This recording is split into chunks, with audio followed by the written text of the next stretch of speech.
right, here's a quote that has been running around in my head for the last couple of days.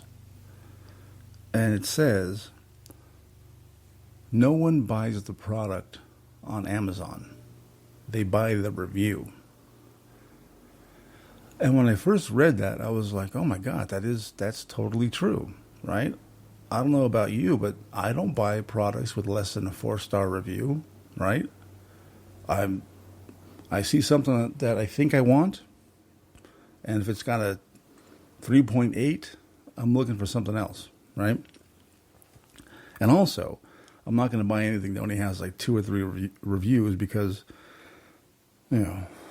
the product owner probably got some of his friends or his family, his mom, to leave reviews, and that's why there's only 3 reviews on there. So I look for minimum 4-star reviews and really like 4.5-star reviews.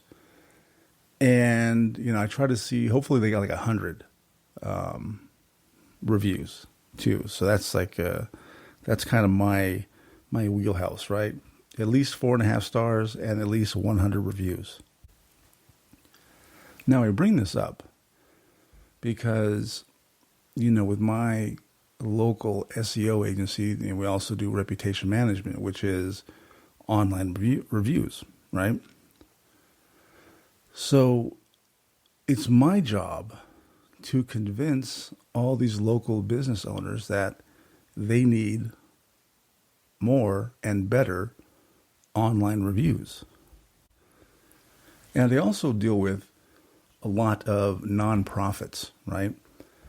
And getting them to understand that even though they're doing really good work, they have to run their nonprofit like a business, right? Especially when it comes to online reviews.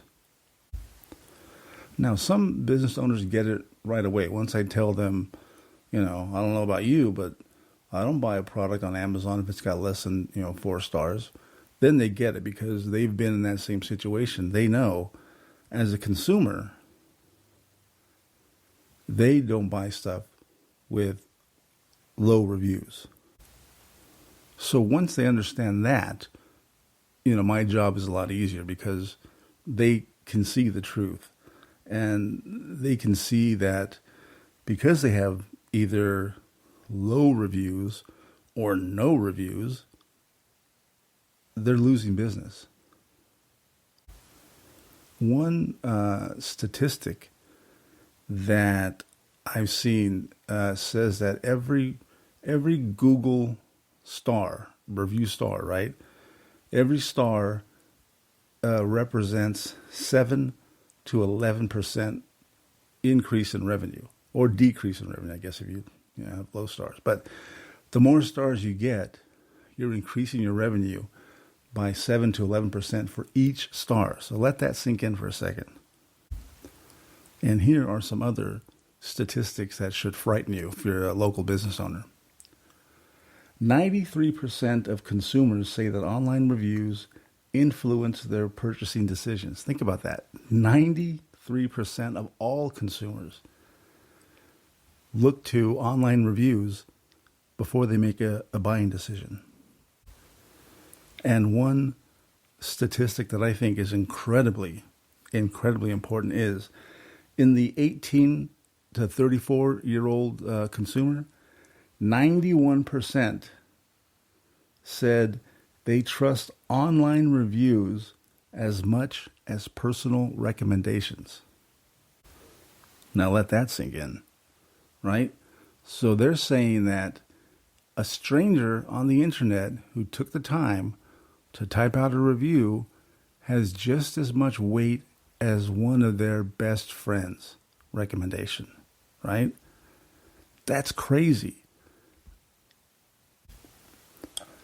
So now you're thinking, well, okay, so online reviews are important. How do I get online reviews? Or how do I get more online reviews or better online reviews? Well, the easiest way is to ask your existing clients, your existing customers. Hopefully, you've got their email address or their phone number, right? So one of the things that we do is We'll set up a very simple landing page, right?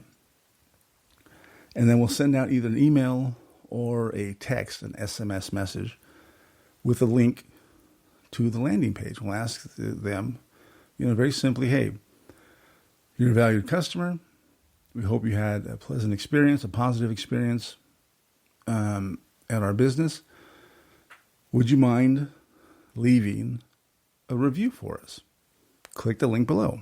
And when they get there, they get, a couple of questions. Hey, how would you rate our service? How would you rate your overall experience? We can customize it to whoever you want.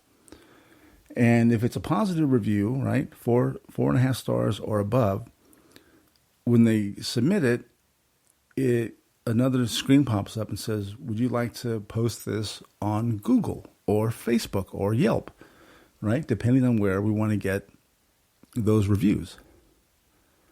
And all you got to do is hit the button, log into their account, and post a review. Very simple. On the other hand, if it's a bad review,